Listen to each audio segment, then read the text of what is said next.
Good afternoon. This is the Elliott Wave weekly update for the Dow 30, being recorded on Saturday, April the 12th at 4:20 p.m. Pacific Daylight Time. I'm going to start here in the cash market, and I will also review the futures market. And basically starting here on the 5-year weekly chart. So I can show still that I believe that we are still within primary wave 5 up, which will complete cycle wave 3. And so what we did continue to finish in December here in the Dow is intermediate wave 3 and completed intermediate wave 4 last week. And so what that does continue to suggest is that we still have this fifth wave up, intermediate fifth wave up, before we're done with the whole picture. Now, added to this, that the political picture has added a lot of volatility to the markets. And the tariff war, the trade wars, are definitely not well tolerated by the markets. And so we've seen a very strong downside. We saw this banter back and forth on the tariffs, and they're increased and they're this and they're that, and the market has reacted very negatively to them. Now, rebounding came last week on Wednesday after the president announced that there would be a 90-day pause before all these tariffs would be implemented, excuse me. Now, the political situation remains to be front and center. The trade war remains front and center, as it should, to be honest with you. So we're getting updates lately that there now will be exemptions to the tariffs, particularly the big, huge tack-on tariffs that have been added to China. And they really will help out Apple, NVIDIA. There's several more, and I apologize. And Tesla will actually be in there as well. And so what this is helping with, right? With me, the count that I have in place is that I've marked wave 4 as complete at last week's lows, and that we've bounced very strongly out of that. Well, we saw last Wednesday the Dow was up 3,000 points. It didn't start rallying. It came off of a low point and with just in hours just burst at the seams. Why that was so strong? Well, now it add into more of the market data, and that's just the flows. The capital flows, the option flows, the gamma flows, what and where all this is happening. And so part of what I'm doing is also just not constructing Elliott Wave according to how the options are trading, but understanding how the options trading and the actions that are being taken are creating larger moves. And that's happening because of volatility. Volatility has skyrocketed last week during the quote unquote fear section of what are going down. And the fear factor is what I meant to say. So in essence, volatility, I think, capped out, the VIX cash capped out around 55, maybe 57 last week. And the futures market, I believe, got up into the mid 40s. So both have come down as a result of that rally. So we see a little deflation now, but they're not coming down. So we remain in a high volatility. We remain in as far as I can tell so far, a negative gamma atmosphere. So what negative gamma produces is that the action is selling. You sell into that weakness because of the position that needs to be adjusted or corrected. Now, what also is in terms of the gamma levels and the spot gamma levels, which I do discuss more for the S&P and the NASDAQ. And also there's a few, the ETF for the Russell. but I don't get any on the Dow. Maybe there's somebody who runs a model that does show how that all calculates out. But on the Dow itself, I do not have it. And so on the diamonds, we don't have it as well. So, but using the others, it is a little bit more consistent in that what we're seeing in the other indexes and what's creating that situation and giving us these moves. So here again, we're seeing a distribution of puts. When the fear factor was running really high, puts were being bought all the way down. And we can go over to the diamonds and we can take a look at it. We can go over to see where all those puts were. Understanding as well, by the way, that there was a lot of puts down, out of the money puts, which were hedging for a disastrous decline, more of a crash decline. And I believe most of those, or a lot of them, expired. Now, the volatility remains high because I think as we move out, there is still that fear factor of we're just going to tip over and drop again. And so they're putting that in as protection. The hedging, a lot of portfolio managers, hedge fund managers, they have to hedge that large sum of money that they're keeping in-house and trading and protect it against sudden moves in the market. And that happens when you can wrap puts or you can wrap options around all these positions to form your hedge. We talk about it once a quarter that JP Morgan uses a collar to hedge risk within their largest hedge funds. So the same concept just across the board and a lot of other hedge funds. Now, volatility, I believe, will remain high because of the political situation, which is the political situation overflows into what the market interprets as coming. And then that gets translated into what options and how things will trade and where we're doing in the gamma. Now, that is technical. So there are technical factors that come into play that are triggered by the political situation. Political being that the trade wars. Then it's not necessarily that they go hand in hand. But if we're using the Elliott to wrap it around the political, not necessary, but I'm wrapping it around how the capital flows are going. What's getting purchased, what's not? Where are we moving into a negative gamma atmosphere, or are we in a positive gamma atmosphere? Remember, positive gamma atmosphere is going to be produced. That's when the risk on trade is coming in, and that's where they're selling volatility via the VIX and then switching that cash, putting it into the underlying, the volatility of the underlying. When you're buying volatility as Apple and the rest of the Mag 7 and just all of the equities, you're normally purchasing calls. Calls are positive gamma, and therefore that results in that the market will go up because the dealer has to sell those calls and the hedge is to buy the underlying. So no matter what that underlying is. So that is then you're buying into the strength.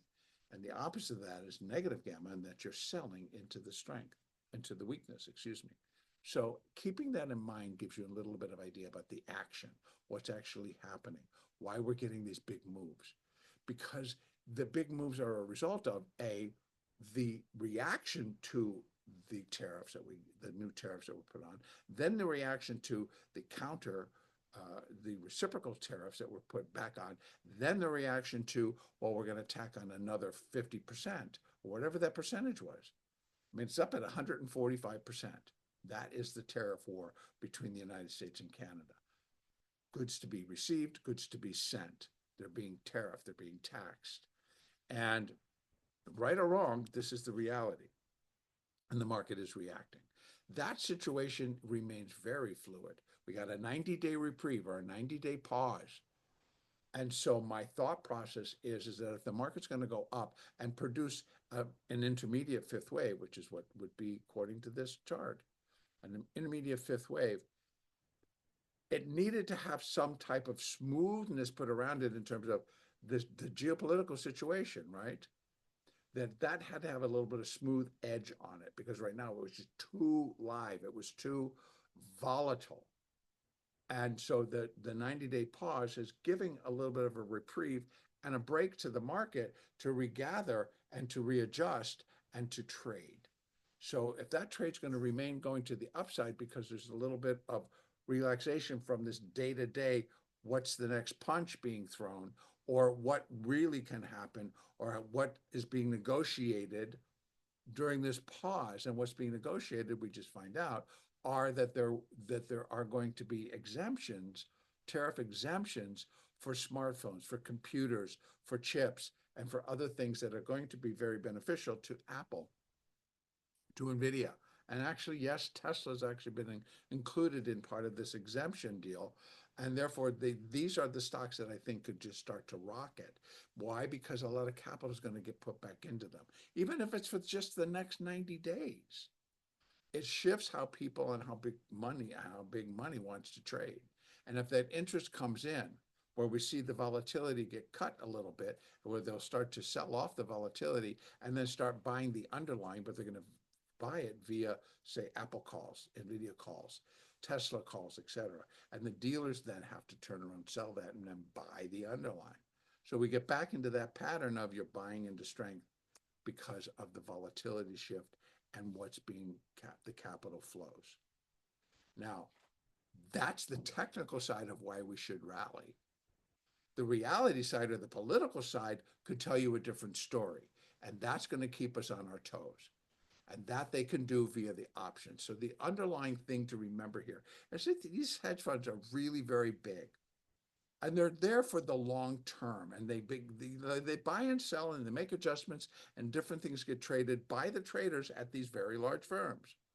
But sudden moves, sudden things that can really jack a market up or down, as we've seen several days where the Dow was down over 1,000 points. And then that one day that I was up 3,000 points. That is just a shift of capital, and it's very forceful, as we've seen.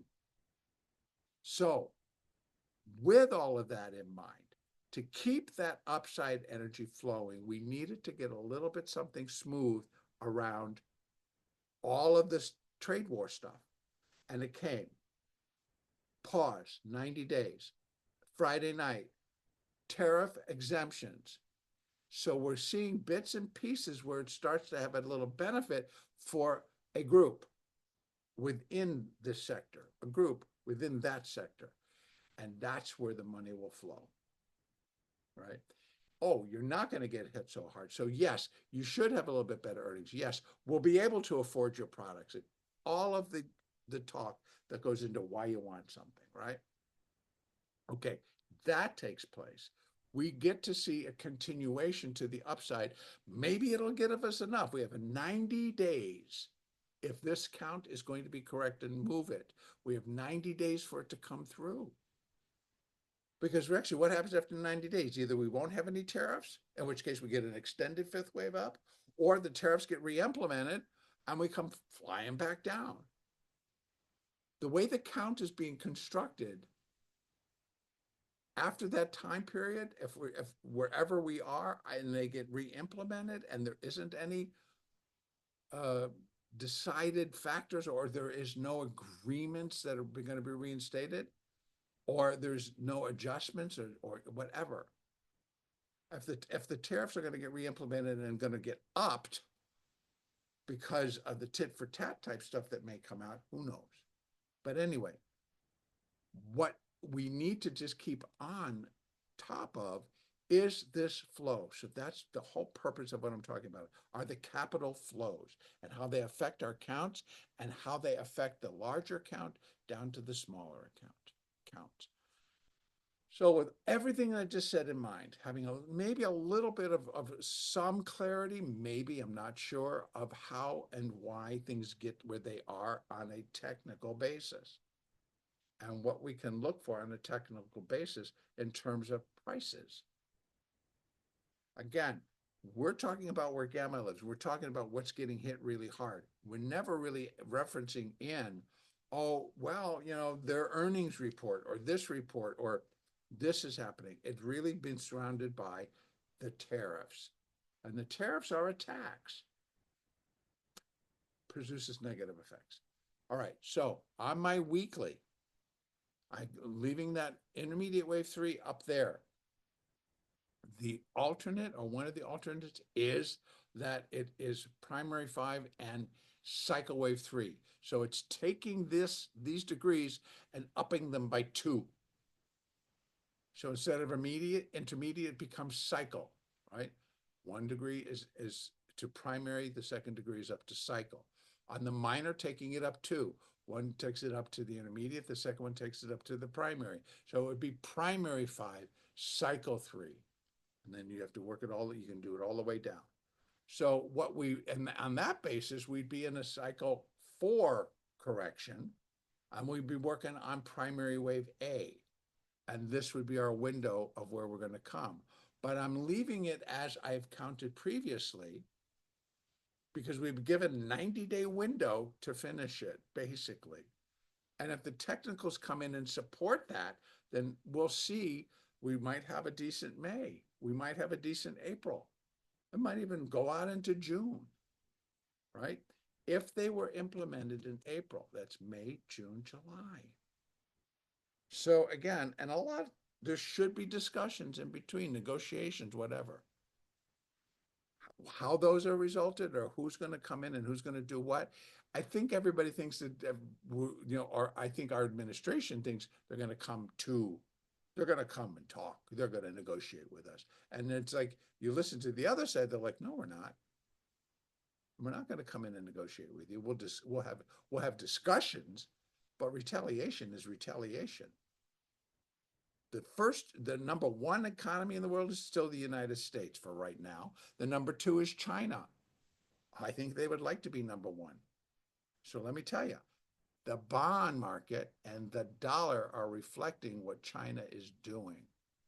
I have been discussing that China may be or may not be selling, or if they start selling, their US debt. And that US debt is via the 30-year bond. I'm sure there are other notes and stuff that are in it as well, but primarily 30-year bond. The Chinese government has the largest position or the largest buyer of US debt, and that's via the 30-year bond.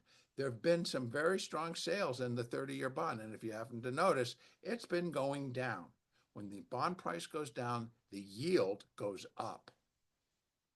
So interest rates are going up. Now, if it is the Chinese and they're selling that, or the Central Bank of China selling this position, they're taking their dollars and selling those as well, because they want the yuan back. They want or there are different currency, but I would imagine it's the yuan. And so now we're watching the dollar, which, by the way, if you've not checked, is sitting below. That's it right there. It's sitting below 100. So it's been trading pretty comfortably, 103, 104, maybe a little bit higher. Now suddenly it's down below 100. That's a pretty big shift. Because why? There's a lot of dollars for sale. Why don't people want our dollars? Because to own them, you have to have it in a bond or an instrument. This is all product of, I think, these trade wars. And now it has become personal. To the United States, it's personal because it's the United States. We're the safest country in the world, quote unquote. Our markets are the safest in the world, quote unquote, until they destabilize. How hard this all comes through, folks. It just adds another layer. But it's going to add another layer of caution in the Dow, in the S&P, in these other markets. Large hedge funds, large traders, a lot of traders, individual traders who trade their own accounts that are their 401k. They're going to be looking for protection against sudden moves down. Okay, so volatility, I believe, will remain up. Now let's go over this Elliott. Anyway, primary wave 5, 1, 2, 3, 4. If we get enough, if we can get this done, then these are the levels. I'm going to take it off my weekly. Which, by the way, when we look at our, I hate when it does that.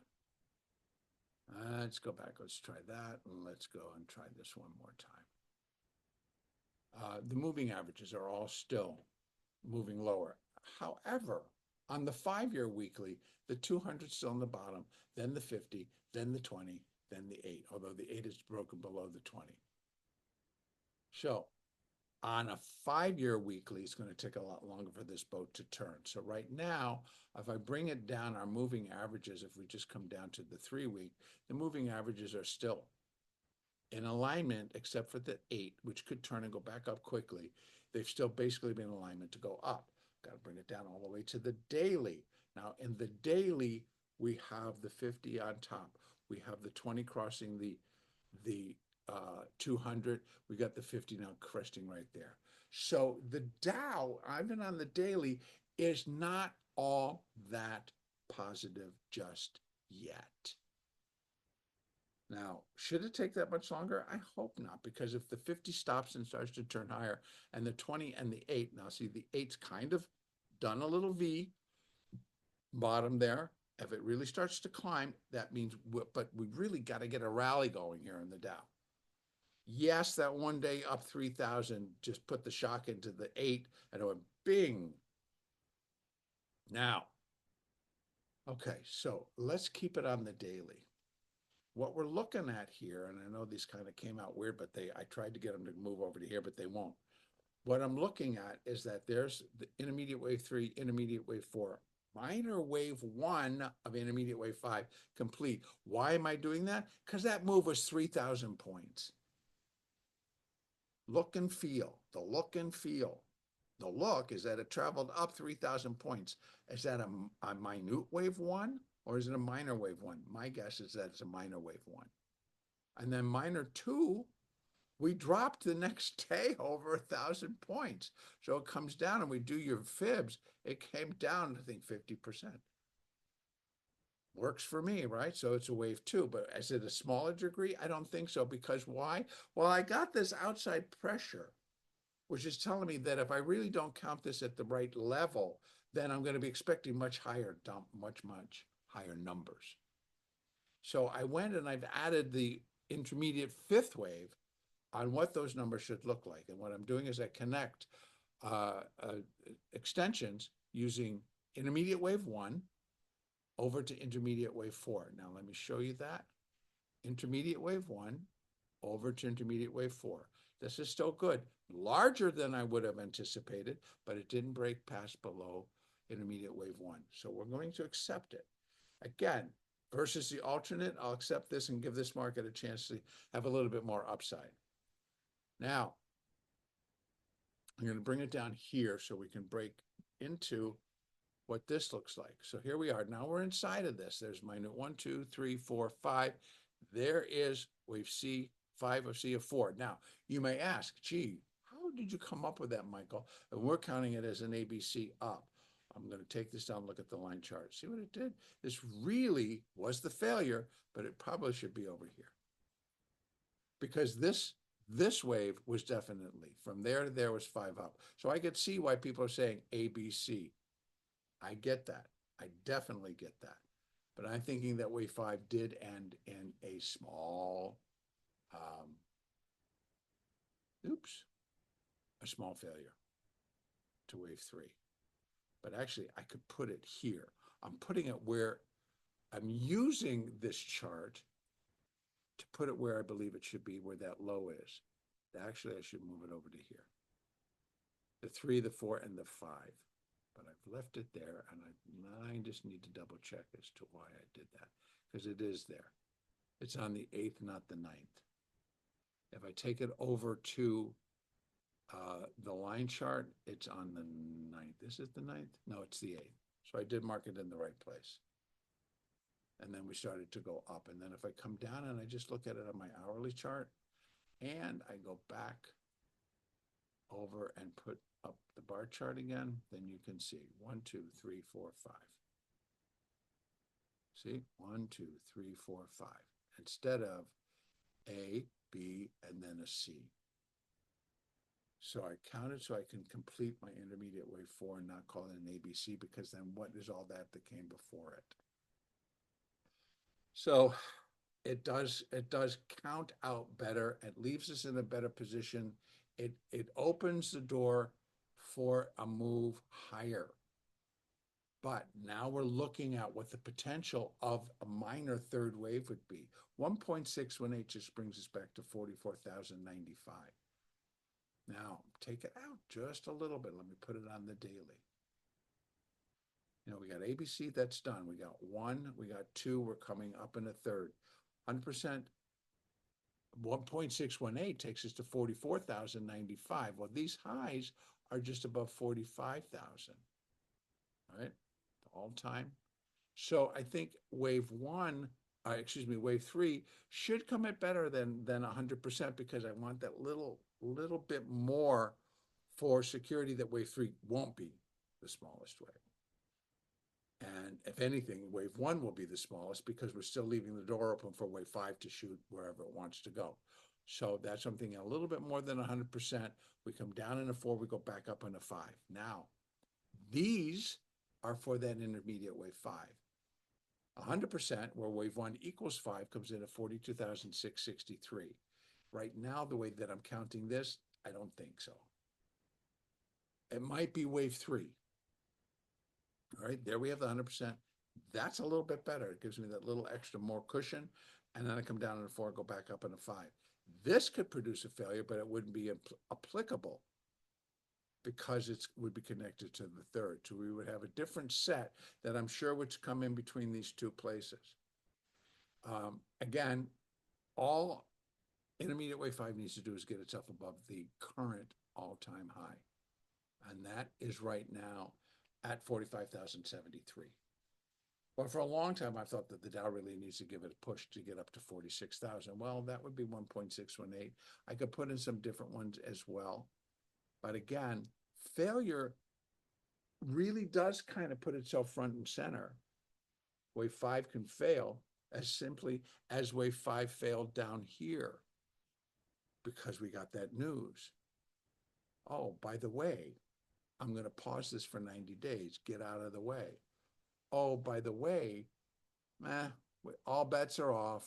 We're going back to 145. In fact, we're going to add another 25% on top of that. Boom. So failure does remain in. Why? Because I don't think the volatility is going to come down. Higher volatility tells you caution, be cautious. So we'll keep that in mind. So it remains optional. And I know there can be other interpretations. One, like I said, would be that the market is finished or has finished primary wave 5 and cycle wave 3, putting this in primary wave A. And all of these kind of go to maybe intermediate, but I think this would be intermediate wave. We'd have to, if anything, intermediate wave A, intermediate wave B, intermediate wave C for primary wave A. Always a possibility. And if this is going to come off in 3, then it gives it the opportunity where it still can get back to close to its highs. It can get up to there. It can get up to here and make it more of a flat. But you can run fibs this way as well. Just retracements from there to there. And now you see 618, 41, 839. We've gotten above 40,000. We dropped back below, but we've been above 40,000. We closed above 40,000 on Friday. So getting up to 41, 42, 43, it's a lot, right? But still, another couple of good days, particularly with Apple is in the Dow. So gets good weighting. Now we also have, I think, NVIDIA. So, and Tesla, well, in a lot of ETFs. So in any case, I think we could have some decent upside. And I think we can start tomorrow when Globex opens. It may be reflected into the futures, the anticipation, and Monday's openings, right? So when you actually can get traders who are moving back into Apple, moving back into NVIDIA, moving back into Tesla, those 3 combined carry a lot of weight. All right. So with all that in mind, let's go over and take a look at the YM. It is actually pretty much the same. And we're just looking at a little bit different levels. We have 47,000 up here instead of 46 because of the premium. And the fact that here we have, this really was pretty flat. That was 45,227, and this was 45,176. So I probably, I'm doing this a little bit off, and this should be A, B, and this should be C. I put the 4 down there. I likely will make that change. Still, those are going to be the same. These are going to be the same. It's just the labeling. So what I'm displaying here will be the same. That it would be still be the completion point of intermediate wave 4. And I think that the futures market put in a little bit slight new high over the cash. So that's why I've left it this way. But still, we are in bringing that down. Let's just go to the daily on this so we can make a look inside. There's the ABC. There is the 5, the C, and the 4. And it makes a little bit clearer sense over here. Oops, that's not what I wanted. That's what I wanted. You see there. So actually these, you can see that the market, this is what? The 8th. The future bottomed on the 9th. So go back over here, go to the bar, see. And still was a failure over the 3rd, but not by as much. So I'm using that on, of course, the YM because it actually happened. And then here we have wave 1 and wave 2 on a minor degree. Looking for wave 3, here we have it. 100%, 42,778. Maybe we get up to 43,000. That would be nice. Give us a little bit of extra cushion in terms of a third, minor third. Full bore, we can get up as high as 43. I think maybe this is going to be it. Again, because of the volatility. If volatility really starts to come down and they really reduce the price of puts, that will also aid this rally big time. When we start to see the calls fill in, which we did on Friday, late in the afternoon, we saw a lot of call buying. There all is also just what I said earlier, that through the expiration process, a lot of gamma expired that was in the, which would still be considered the out of the money puts that were put on during the slides. So a lot of those go, just get it, they're gone. And all of that gamma is gone. It's expired. So that should give a little boost in volatility and maybe even a little boost in the market as well. So that is really the gist of it. Again, I just want to add that those intraday updates that I was publishing last week, those were,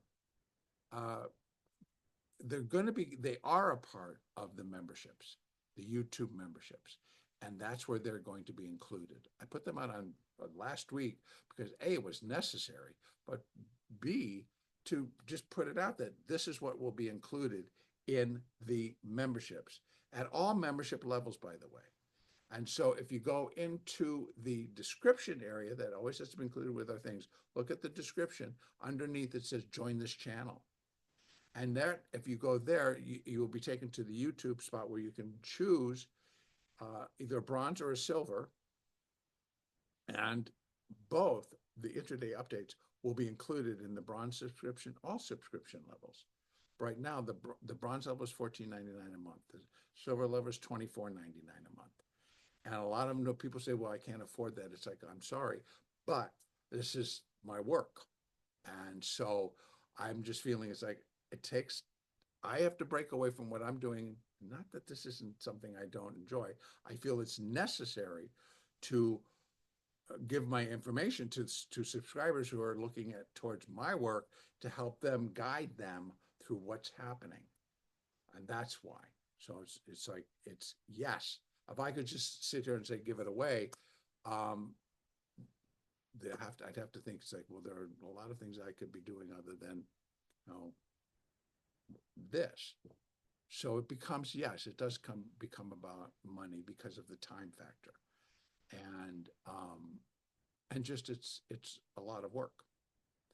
And because going to analyze and to work it and to put it out and to make sure that people understand, etc.